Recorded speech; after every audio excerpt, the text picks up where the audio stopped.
গল্প সবারই থাকে। আমারও আছে, আগে তোমারটা শুনি, আমি পরে বলবো। কারোটা পূর্ণতা পায়, সবারই থাকে, কারো ছোট আবার কারো আবার বড়। সবই বুঝি, কি বুঝো? কিন্তু কিছু বলি না। কেন বলবা না? কারণ নাটক দেখতে ভালোই লাগে। গোলা পান্দেরও তোমার নারিকেল গাছের ঝুলন্ত ডাব দেখতে ভাল লাগে। আমি মনের দিক থেকে অনেক ভালো। তুমি মনের দিক থেকে নয়, তুমি সাইজের দিক থেকে অনেক ভালো।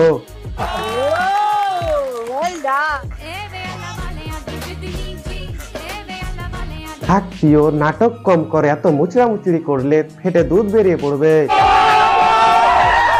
ঠিক বলে। বন্ধুরা, তোমাদের একটি লাইক কমেন্ট আমাদের ভিডিও বানাতে অনুপ্রেরণা জাগায়, তো অবশ্যই লাইক কমেন্ট করতে ভুলবেন না। যে আমাকে ইগনোর করা শিখাইছে, তাকে তুমি কি শিখাবে? আমি তাকে আফসোস করা শিখাবো। তাই নাকি? তোমার থেকে বড় সাইজের লাউ টিকটক পাড়ায় দেখতে পাওয়া যায়, সেগুলো দেখে আফসোস করবে, বুঝতে পেরেছো প্রিয়? একা থাকতে তারাই পছন্দ করে, যারা মানুষ চিনতে শিখে। আরে এত বড় হলাম, মানুষ চিনতে পারলাম না।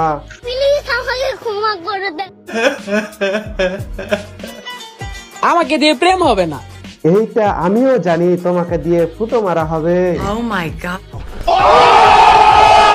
এটা আমার ফ্যামিলিও জানে, জানবাই তো।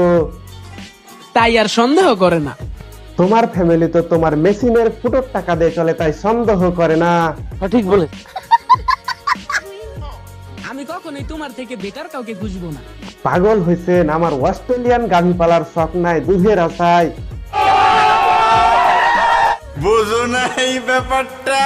তো গাইজ, ভিডিওটি ভালো লাগলে লাইক কমেন্ট সাবস্ক্রাইব করুন, শেয়ার করে পাশে থাকুন, আর ফেসবুক পেজ থেকে দেখলে ফলো করতে ভুলবেন না।